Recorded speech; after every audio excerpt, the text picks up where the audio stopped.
Our question is, if D and E are the midpoints of the side AB and AC respectively of the triangle ABC in the figure given here, the shaded region of the triangle is what % of the whole triangular region? क्या होगा? ये एक figure दी हुई है हमें, ठीक है। ए B सी, D और ई क्या है इसके? ए बी का मिड पॉइंट है डी और ए सी का जो मिड पॉइंट है वो क्या ई है, ठीक है।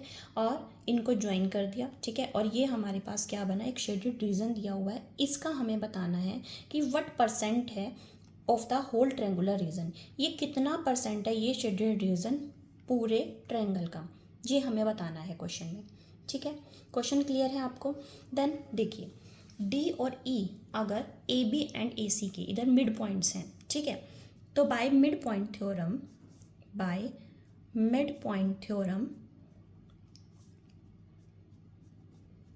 अगर किसी ट्रायंगल में ये डी एंड ई ऐसे मिड पॉइंट दिए गए हैं इन साइड्स के, तो मिड पॉइंट थ्योरम हमें क्या कहती है, जो ये डी ई क्या होगा, पैरेलल होगा बी सी के। डी ई पैरेलल क्या है, बी सी के। एंड डी ई क्या होगा, हाफ ऑफ बी सी होगा, ठीक है।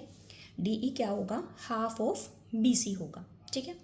अगर किसी को प्रूफ देखना है तो इसका चेक कर लीजिएगा प्रूफ, ठीक है। तो ये मिड पॉइंट थ्योरम का रूल है कि अगर ये जो मिड पॉइंट्स हैं, ठीक है, तो ये क्या होगा, ये D E parallel B C होगा और ये D E half of B C भी होगा, ठीक है। अब D E parallel B C है तो this angle 1 and this angle 2 and this angle 3 and ये 4, तो 1 इक्वल टू 2 होगा, ठीक है। D E parallel B C है, 1 equal to 2 and 3 equal to 4। क्यों? Corresponding angle 1 equal to 2 and 3 equal to 4, ये क्या है, कॉरस्पॉन्डिंग एंगल्स हैं, ठीक है। अगर ये दोनों कॉरस्पॉन्डिंग एंगल्स हैं तो ट्रायंगल, देखिए ये वन एंगल आ रहा है ट्रायंगल ए डी ई में, ए डी ई, और ये जो 2 एंगल है ये पूरी कंप्लीट ट्रायंगल में आ रहा है ए बी सी। तो ये A D E triangle A B C के क्या हो जाएगी, सिमिलर हो जाएगी, और 3 और 4 सिमिलर, ठीक है। तो बाय ए प्रॉपर्टी से ये दोनों ट्रायंगल क्या हो जाएंगी, सिमिलर हो जाएंगी। अगर कोई दो ट्रायंगल सिमिलर हैं तो हमारे पास एक रूल होता है, प्रॉपर्टी होती है, if the triangle are similar then the area is equal to the square of sides, ठीक है। ये क्या होती है, प्रॉपर्टी होती है। अगर कोई दो ट्रायंगल सिमिलर हो जाती हैं तो इनका जो एरिया होगा वो क्या होगा, इक्वल टू द इसकी साइड्स के स्क्वायर के इक्वल होगा, ठीक है। तो area of triangle A D E upon area of triangle A B C, ठीक है।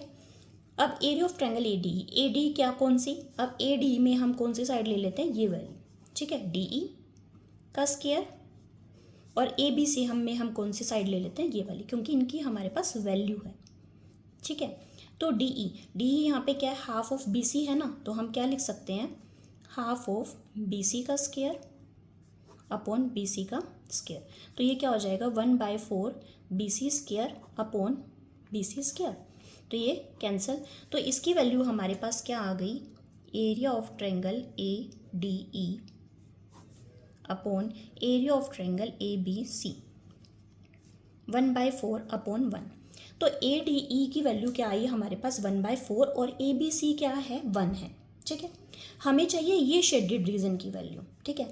अगर पूरा हमारे पास 1 है और ये ए डी ई 1/4 पार्ट है, तो ये बचे हुए वैल्यू क्या आ जाएगी, area of this part D E C B. पूरे में से 1 में से अगर हम ये 1/4 पार्ट हम माइनस कर दें, 1 में से 1/4 पार्ट हम माइनस कर दें, तो हमारे पास क्या बच जाएगा, 3/4 पार्ट बच जाएगा, ठीक है। 3/4 पार्ट बचेगा ना, तो area of D E C B क्या आ गया, 3/4। और इसी की हमें क्या बतानी है, परसेंटेज बतानी है, comparison to whole triangle, area of triangle A B C से %, ठीक है। तो इसकी वैल्यू है 3/4 और ए बी सी है 1, ठीक है, इंटू 100 मीन्स क्या हो जाएगा 3/4 इंटू 100, ठीक है, तो ये हो जाएगा 25 मीन्स इसका जो परसेंटेज है शेडेड रीजन का एरिया का परसेंट है वो क्या आया हमारे पास 75% आया, ठीक है, तो ये option C is the right, ठीक है, क्लियर है।